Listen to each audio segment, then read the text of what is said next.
زمین بیچ میں آ جائے گی، اور زمین بیچ میں آنے کسوف یعنی سورج گہن یہ تب ہوگا جب زمین بیچ میں آ جائے گی، اور زمین بیچ میں آئے گی اس تاریخ میں. اور حالانکہ ویسے پہلی رات کو یعنی چاند کی آخری تاریخوں میں سورج گہن ہو سکتا ہے، لیکن یہاں پر زمین والوں کے لیے جب 14ویں رات ہوگی تو یہاں پر پھر سورج گہن ہو سکتا ہے. یعنی دونوں کے معاملات بالکل الٹ ہوں گے. اگلا باب ہم پڑھ لیتے ہیں، 5واں باب، لیل و نہار، صبح و شفق کا بیان. زمین کرہ ہے جس کا زیادہ حصہ آفتاب سے روشن رہتا ہے. اب زیادہ حصہ کیوں روشن رہتا ہے؟ یعنی پورا برابر کیوں نہیں رہتا؟ یعنی زمین کے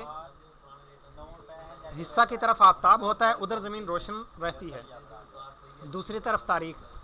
اس کے روشن اور تاریک حصوں کے درمیان دائرۃ النور حد مشترک ہے، یعنی بیچ میں کچھ حصہ ایسا ہوتا ہے جو جہاں پر روشنی اگرچہ کم پہنچتی ہے لیکن وہ بھی روشن ہوتا ہے. زمین کا سایہ مخروط ہے جس کی ابتدا دائرۃ النور سے ہے اور انتہا ایک ایسے نقطے پر ہے جس سے ایک خط مستقیم نکل کر مرکز ارض پر گزرتا ہوا مرکز شمس پر پہنچتا ہے. آئیے ہم اس کو سمجھ لیتے ہیں. اوپر یہ دیکھیے، یہ زمین ہے، اس کا سایہ یوں ہوتا ہے مخروطی گاجر کی شکل کا. اس کا بالکل جو سینٹر ہے، سینٹر سے لائن لیں گے، دیکھیں زمین کے مرکز کو بھی چھوئے گی اور جا کر پھر سورج کو بھی چھوئے گی. وہ نقطہ اس مخروط کی نوک اور دائرۃ النور اس مخروط کا قاعدہ ہے، اور جس خط مستقیم کا ایک کنارہ اس مخروط کے قاعدہ کے مرکز سے اور دوسرا کنارہ اس مخروط کی کون نوک سے مماس ہے، وہ اس مخروط کی سہم ہے. زمین کے سایہ کی نوک فلک زہرہ پر پہنچتی ہے اور کبھی منطقۃ البروج سے شمال یا جنوب کی طرف نہیں ہٹتی، اس لیے کہ مرکز شمس منطقۃ البروج سے کبھی نہیں ہٹتا. زمین کا سایہ جب افق سے اوپر ہو تو رات اور افق سے نیچے ہو تو دن ہوتا ہے. یعنی زمین کے سائے کو آفتاب کی شعاعیں گھیرے رہتی ہیں. آدھی کو ظل عرض کی نوک دائرۃ نصف النہار پر ہوتی ہے، پھر جوں آفتاب افق شرقی کی طرف بڑھتا جاتا ہے ظل عرض کی نوک افق غربی کی طرف بڑھتی جاتی ہے، اور آفتاب کی روشنی شرق سے ہماری طرف بڑھتی جاتی ہے لیکن دکھائی نہیں دیتی. پھر جب آفتاب افق شرقی سے زیادہ قریب ہوتا ہے تو افق شرقی سے کچھ اوپر شرقاً غرباً لمبی روشنی نظر آتی ہے. ایک مشرق سے مغرب کی طرف روشنی نظر آتی ہے، وہ روشنی سب سے پہلے لمبی افق شرقی کے کچھ اوپر نظر آتی ہے، اس کو صبح کاذب اور فجر مستطیل کہتے ہیں. سوال: صبح کاذب کے وقت کیا افق پر روشنی نہیں ہوتی؟ اور اگر افق پر روشنی ہوتی ہے تو افق شرقی سے اوپر جب روشنی دکھائی دیتی ہے تو اس وقت افق شرقی پر کیوں نہیں دکھائی دیتی؟ جواب: صبح کاذب کے وقت افق شرقی روشن ہوتا ہے، لیکن افق حقیقی بنسبت افق حصی صاف تر اور ناظر کی نظر سے قریب تر ہے. افق حصی کہتے ہیں اس عام افق سے کچھ اوپر، جہاں پر جا کر سورج اپنی اصلی حیت میں آتا ہے، ورنہ اسے نیچے تو جب سورج ہوتا ہے تو اس کی کرنیں غائب ہوتی ہیں، وہ روشنی زیادہ نہیں دے رہا ہوتا، اس کو ٹک کر ہم دیکھ سکتے ہیں، ہماری آنکھوں کو نقصان بھی نہیں دے رہا ہوتا. صبح صادق کے وقت افق حصی پر سب سے پہلے روشنی دکھائی دیتی ہے، اور افق حصی کے صاف تر ہونے کی کیا وجہ ہے؟ کرۂ ارض کو ٹھیک ہے، اور افق حقیقی بنسبت ناظر کی نظر سے افق حصی کے اقرب ہونے کی کیا دلیل ہے؟ جواب: کرۂ ارض کو ہر طرف سے کرۂ بخار محیط ہے، یعنی بخارات اس کے ارد گرد منڈلا رہے ہیں، جو افق حصی پر منطبق ہونے والے خط بصری کے راستے میں قلیل واقع ہوتا ہے، لیکن افق حقیقی پر منطبق ہونے والے خط بصری کے راستے میں اکثر واقع ہوتا ہے، جیسا کہ نقشہ ہے. لہذا افق حقیقی کی بنسبت افق حصی صاف ہے، اور ناظر کی نظر سے جو خط بصری نکل کر افق حصی پر منطبق ہوتا ہے وہ اقصر ہے، اور جو خط بصری افق حقیقی پر منطبق ہوتا ہے وہ اکبر ہے. جیسا کہ نقشہ ذیل سے ظاہر ہے، اس لیے ناظر کی نظر سے افق حصی اقرب اور افق حقیقی آباد ہے.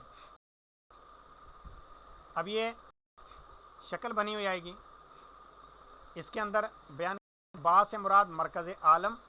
یہ دیکھیے جو زمین ہے یہ گول، اس کا جو مرکز ہے وہ مرکز عالم ہے. جیم حمزہ ہا یہ کرۂ ارض ہے.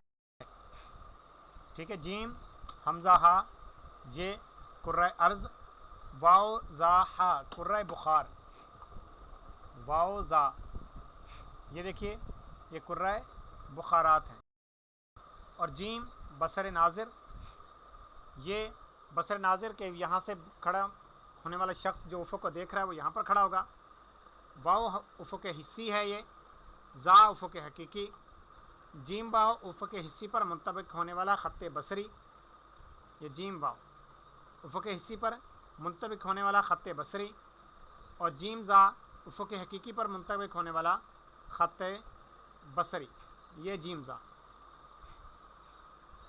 فتح رضویہ میں ہے کہ بعض کتب میں صبح کاذب کی وجہ تسمیہ لکھی کہ یعقبہ ظلمۃ فالافق یکذب، یعنی اس کے عقب میں اس کے پیچھے ظلمت ہوتی ہے، اندھیرا ہوتا ہے، تو یہ سپیدی تو کہہ رہی ہے کہ صبح ہو گئی مگر افق اس کی تکذیب کرتی ہے، لہٰذا اسے صبح کاذب کہتے ہیں۔ اس کے معنی بعض علماء زمانہ قریب جیسے سعد اللہ صاحب رامپوری نے یہ سمجھ لیے کہ صبح کاذب کی سپیدی جا کر اس کے بعد اندھیرا ہو جاتا ہے، یہ پہلے صبح کاذب آتی ہے، پھر اندھیرا ہوتا ہے، پھر صبح صادق آتی ہے، اور پھر صبح صادق نکلتی ہے، حالانکہ یہ محض باطل ہے۔ صبح کاذب کی سپیدی جہاں شروع ہوتی ہے وہ اخیر تک بڑھتی ہی جاتی ہے، ہرگز غروب آفتاب تک وہاں تاریکی نہیں آتی، بلکہ اس کے معنی یہ ہیں کہ صبح کاذب کی سپیدی افق سے بہت اونچی ظاہر ہوتی ہے، اور اس عقب میں اس کے پیچھے افق میں اس کے نیچے بالکل اندھیرا ہوتا ہے، پورے کا پورا باقی افق اندھیرے میں۔ جب صبح صادق پھیلتی ہے یا تاریکی بھی روشنی سے بدل جاتی ہے، اسی میں سے یہ بیاد یعنی صبح کاذب افق سے بہت اوپر ہی حادث ہوگی، اس کے نیچے تمام کنارہ آسمان تاریک ہوگا، اسی کو تو یعقبہ ظلمۃ کہا گیا۔ آفتاب کی کرنیں پہلے اس حصہ میں سپیدی لاتی ہیں جو کنارہ زمین کے متصل ہے، یعنی پہلے وہاں پر روشن ہوتی ہے مگر نہ وہ کبھی محسوس ہوئی نہ ہو۔ افق میں بخارات کا ازدحام، خطوط نظر کا 100 میل بخار وغیرہ کثافات کو طے کر کے افق تک جانا آفتاب کی دھوپ جیسی روشن چیز کو کتنا میلا کر کے دکھاتا ہے، یعنی سورج بھی دھندلا ہو جاتا ہے، میلا ہو جاتا ہے کہ سفیدی کی جگہ سرخی میں ہوتی ہے، تیزی نام کو نہیں ہوتی۔ پھر یہ خفیف ضعیف سفیدی کیا اس قابل ہے کہ نظر آ سکے، جو صاف بھی کم ہے، نظر سے بھی دور بہت ہے، یہ تو ہمیشہ اوپر ہی چمکے گی، جہاں نظر سے قریب بھی ہے اور جگہ بھی بنسبت افق صاف تر ہے۔ آفتاب افق شرقی کی طرف بڑھتا ہی رہتا ہے، جب افق شرقی سے پورے 18 درجے دور رہ جاتا ہے تو افق شرقی میں شمالاً جنوباً پھیلی ہوئی سفید روشنی معلوم ہوتی ہے، جس کو صبح صادق اور فجر مستطیر کہتے ہیں۔ پھر جب افق شرقی سے کچھ اور قریب ہوتا ہے تو روشنی زیادہ تیز ہو جاتی ہے اور افق شرقی سرخ نظر آتا ہے، پھر آفتاب طلوع ہوتا ہے اور ظل عرض کی نوک افق غربی پر پہنچتی ہے، اور نصف النہار کے وقت آفتاب دائرہ نصف النہار پر پہنچتا ہے، پھر افق غربی کی طرف آفتاب بڑھتا جاتا ہے یہاں تک کہ آفتاب غروب ہوتا ہے اور افق غربی سرخ نظر آتا ہے۔ وہ سرخی جو افق غربی میں غروب آفتاب کے بعد دکھائی دیتی ہے اس کو شفق احمر کہتے ہیں۔ پھر جوں جوں آفتاب افق غربی سے نیچے ہوتا جاتا ہے اس کی روشنی افق غربی کے پاس مدھم ہوتی جاتی ہے، یہاں تک کہ افق غربی میں شمالاً جنوباً پھیلی ہوئی سفید روشنی معلوم ہوتی ہے۔ وہ سفیدی جو افق غربی میں شفق احمر کے بعد دکھائی دیتی ہے اس کو شفق ابیض کہتے ہیں۔ آفتاب افق غربی سے نیچے ہوتا ہی رہتا ہے یہاں تک کہ جوں ہی 18 درجے سے نیچے ہوتا ہے افق غربی بالکل تاریک معلوم ہوتا ہے، لیکن کچھ اوپر شرقاً غرباً لمبی روشنی نظر آتی ہے، جس طرح صبح کاذب کی تھی اسی طرح کی۔ پھر کچھ دیر کے بعد وہ روشنی بھی غائب ہو جاتی ہے، لہٰذا صبح و عشاء شکل میں متشابہ اور وضع میں متقابل اور حد یعنی ابتدا و انتہا میں متعاکس ہیں۔ بعض علماء نے لکھا ہے کہ صبح کاذب غائب ہونے کے بعد صبح صادق ہوتی ہے، مگر تحقیق یہ ہے کہ صبح صادق بڑھتے بڑھتے صبح کاذب کو گھیر لیتی ہے۔ تجربے سے ثابت ہوا کہ اول صبح صادق اور آخر شفق ابیض کے وقت آفتاب ڈھلنے کے وقت آفتاب افق سے پورے 18 درجے نیچے ہوتا ہے، یعنی اس وقت افق اور مرکز شمس ارتفاع کی جو قوس مماس ہوتی ہے اس کی مقدار پورے 18 درجے ہے، لہٰذا عرض البلد اور میل شمس دونوں شمالی یا دونوں جنوبی ہوں اور دونوں کا مجموعہ اب یعنی 72 درجے عین کے ہیں 70، با کے ہیں 2 عدد، یعنی 72 درجے یا زیادہ ہو مگر 90 درجے سے کم ہو، یا عرض بلد اور میل شمس میں سے کوئی ایک شمالی دوسرا جنوبی ہو، دونوں کا تفاوت 72 درجے یا اس سے زیادہ ہو، تو غروب آفتاب سے آدھی رات تک شفق ابیض رہے گا، اور آدھی رات سے طلوع آفتاب تک صبح صادق، لہذا شفق ابیض سے وہ متصل ہوگی اور عشاء کا وقت نہیں آئے گا۔ چنانچہ لندن وغیرہ میں کچھ راتیں ایسی ہوتی ہیں کہ وہاں عشاء کا وقت آتا ہی نہیں ہے، ایسی جگہ ان ایام میں عشاء کی نماز فرض ہونے نہ ہونے میں فقہ کرام کا اختلاف ہے۔ جو شریعت سے واقف نہیں وہ فقہ کی کتابوں میں یہ مسئلہ دیکھتے ہیں، انہیں حیرت ہوتی ہے۔ ان میں سے کچھ لوگ ایسے بھی ہیں جو خود یہ سمجھتے ہیں اور دوسروں کو سمجھاتے ہیں کہ لندن وغیرہ میں رات صرف 2-2.5 گھنٹے کی ہوتی ہے، اس لیے عشاء کا وقت نہیں آتا، حالانکہ لندن میں کبھی 7.5 گھنٹے سے رات چھوٹی نہیں ہوتی۔ او کے بیان میں یہ بتایا جا چکا ہے کہ مائل صرف معدل النہار کو 2 مساوی حصوں میں تقسیم کرتا ہے، بعض مدارات یومیہ کو بڑے 2 حصوں میں تقسیم کرتا ہے، اور کچھ مدارات افق مائل سے ادھر ہیں جنہیں مدار فوقانی کا کہتے ہیں، کچھ مدارات افق مائل سے نیچے ہیں جنہیں مدار تحتانی کہتے ہیں۔ جب یہ یاد آ گیا، اب یہ یاد رکھیے کہ آفتاب جب تک مدار فوقانی پر رہے گا رات نہ ہوگی، یعنی افق سے اوپر ہی حرکت کرتا رہے گا، اور جب تک مدار تحتانی رہے گا افق سے نیچے رہے گا دن نہ ہوگا، اور جب ایسے مدار پر پہنچے گا کہ اس کا اکبر حصہ افق سے اوپر اور اصغر حصہ افق سے نیچے ہے، یا اصغر حصہ افق سے اوپر اور اکبر حصہ افق سے نیچے ہے، تو لیل و نہار باہم برابر نہیں ہوں گے۔ یوں ہی جب آفتاب معدل النہار پر آئے گا تو بھی لیل و نہار باہم برابر نہ ہوں گے، کیونکہ آفتاب آن سے زیادہ کسی مدار پر نہیں ٹھہرتا ہے، لہٰذا معدل النہار پر آنے کے بعد ضرور ایسے مدار پر چلا جائے گا کہ اس کا اکبر حصہ افق سے اوپر اور اصغر حصہ افق سے نیچے ہے، یا ایسے مدار پر پہنچ جائے گا کہ اس کا اصغر حصہ افق سے اوپر اور اکبر حصہ افق سے نیچے ہے۔ البتہ افق کے بیان میں یہ بتایا گیا ہے کہ مدارات یومیہ کی ایسی 2 قوسیں باہم برابر ہوں جن میں سے ایک نہاریہ اور دوسری لیلیہ ہوں، اور قوس نہاریہ معدل النہار قوس نہاریہ معدل کے ایک طرف ہو اور قوس لیلیہ معدل کے دوسری طرف، اور دونوں کا بعد معدل النہار سے برابر ہو۔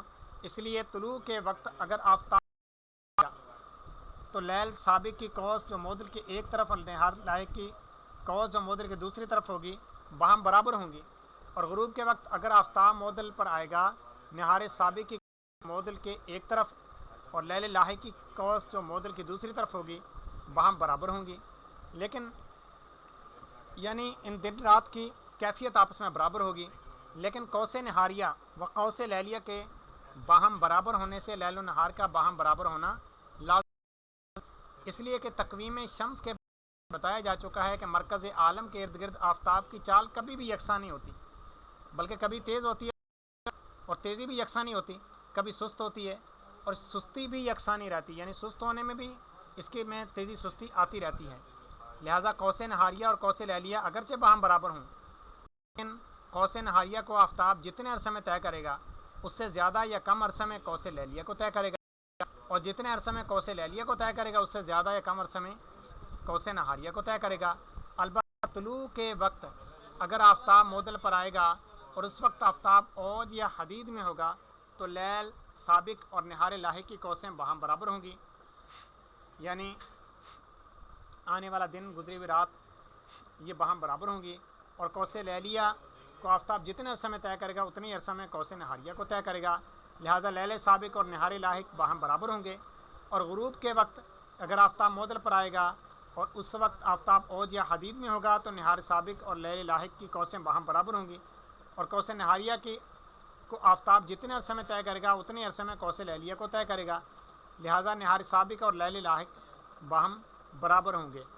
افق استوائی معدل النہار اور ہر مدار یومی کو 2 مساوی حصوں میں تقسیم کرتا ہے، اس لیے خط استوا پر کوئی قوس نہاریہ کسی قوس لیلیہ سے نہ اصغر نہ اکبر، لیکن قوس نہاریہ اور قوس لیلیہ کے باہم برابر ہونے سے، یعنی دن اور رات کی مقدار برابر ہونے سے، جتنا بڑا دن ہے اتنی رات برابر ہو جائے. لیل و نہار کا وہاں برابر ہونا لازم نہیں ہے. ایک ایک کوس برابر ہونا، یعنی سورج نے برابر فاصلہ طے کیا، ایک دن رات ہی برابر ہو گئے. تو فرما رہے ہیں اگر کوس برابر ہے تو ضروری ہے کہ دن رات برابر ہوں. اس لیے خط استوا پر لیل و نہار باہم برابر نہیں ہوتے.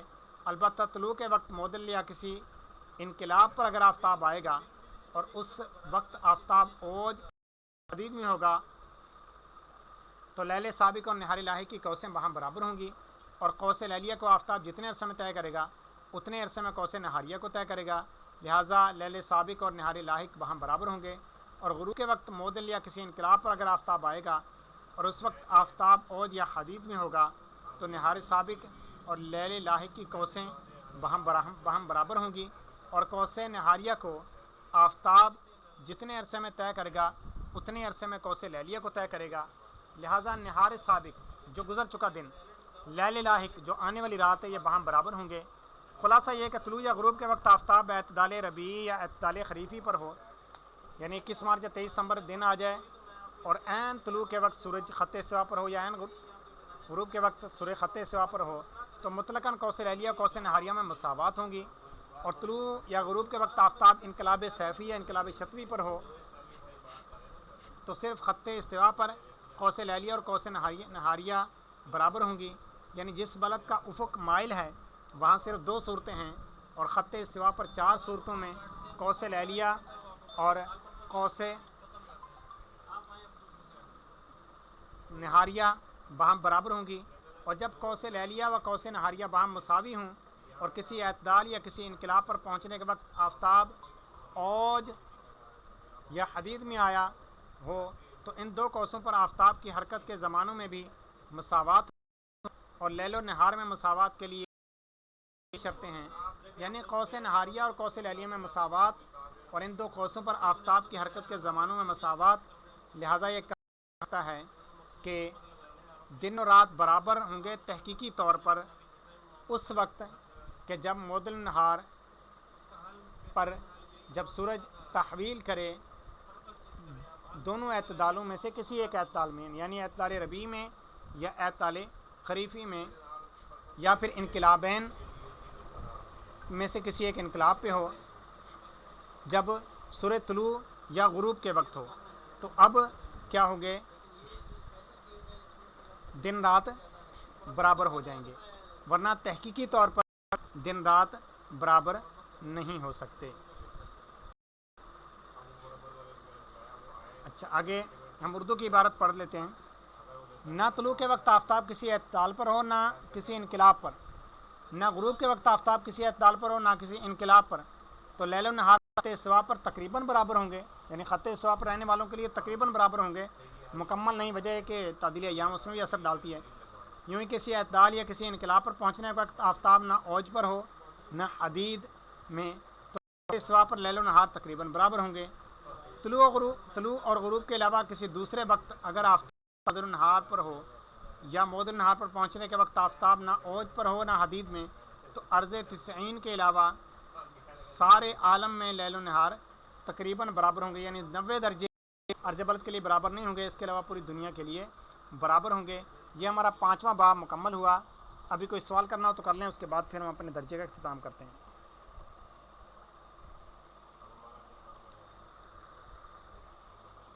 وعلیکم السلام ورحمۃ اللہ وبرکاتہ.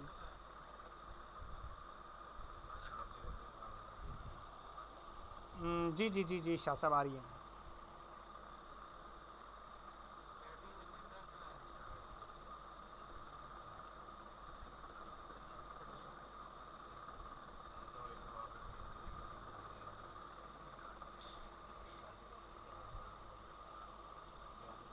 جی کیونکہ ہم پچھلے لیول میں پڑھ کے آ چکے ہیں کہ جو ہے علم ابجد کے حوالے سے ابجد حز حتی کالی من سا فس پوری سا خز دزغ،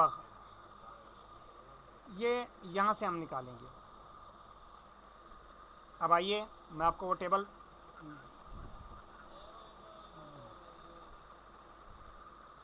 اچھا جی اب پہلا عدد گھنٹے کے لیے ہوگا، دوسرا عدد منٹ کے لیے، تیسرا عدد سیکنڈ کے لیے. اچھا یہ ملے ہوئے ہوں گے نا، ان میں علیحدہ علیحدہ ٹکڑوں میں نہیں ہوگا. جس طرح کہ اگر کر دیا کاف تو یہ کاف ہا درجہ بن جائے گا. اگر کوئی آگے لفظ آئے گا جیسے اکیلا جیم آیا، کاف ہا یعنی 28 درجے. آگے جیم آ گیا تو جیم علیحدہ آیا تو پھر وہ 3 دقیقے بنیں گے، نہ کہ اس کے درجے بنیں گے. ملے ہوئے ہوں گے وہ اعداد، پہلا درجے کا، دوسرا دقیقے کا، تیسرا ثانیے کا. اگر درجہ نہیں لینا ہوگا، ڈائریکٹ دقیقے سے سٹارٹ کرنا ہوگا تو شروع میں ہا آئے گا لفظ. تو اس سے مراد یہ ہوگا کہ درجہ چھوڑ کر دقیقے سے ڈائریکٹ آپ گنتی سٹارٹ کریں.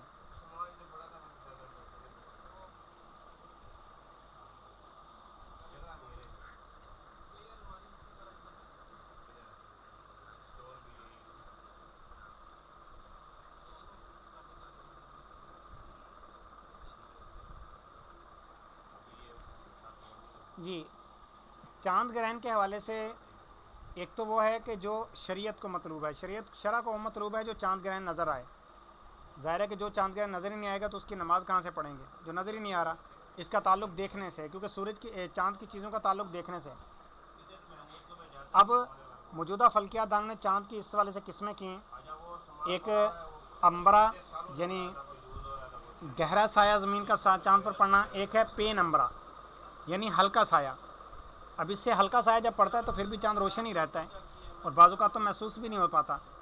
تو اب جو پین امبرا ہوگا تو اس کو ہمارے بزرگوں نے چونکہ لکھا نہیں اور شرائع کو بھی یہ مطلوب نہیں ہے، لہٰذا ہم اس کو چاند گہن ان معنوں میں نہیں مانتے کہ اس کی نماز نہیں ہے. باقی جو امبرا ہوگا اگر چاند گہن تو وہ اس وقت زمین کا سایہ چاند پر گہرا پڑ رہا ہوتا ہے اور وہ گہن نظر بھی آ سکتا ہے، لہٰذا اس گہن کی نماز بھی ہوگی.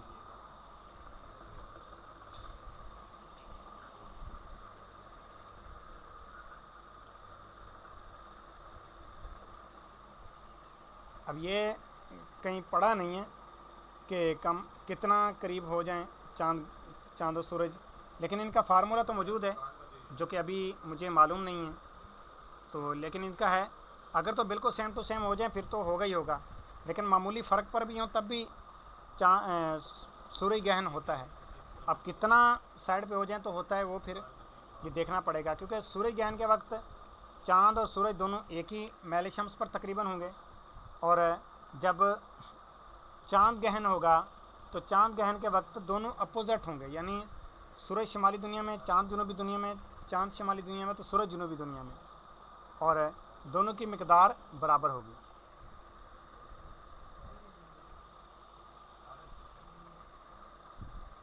آمین. ٹھیک ہے حضور، پھر ابھی ہم اپنے درجے کا اختتام کرتے ہیں. اپنا خیال رکھیے، مدنی چینل دیکھتے رہیے. ہمارا مدنی مقصد مجھے اپنی اور ساری دنیا کے لوگوں کی اصلاح کی کوشش کرنی ہے انشاء اللہ عز و جل. السلام علیکم ورحمۃ اللہ وبرکاتہ.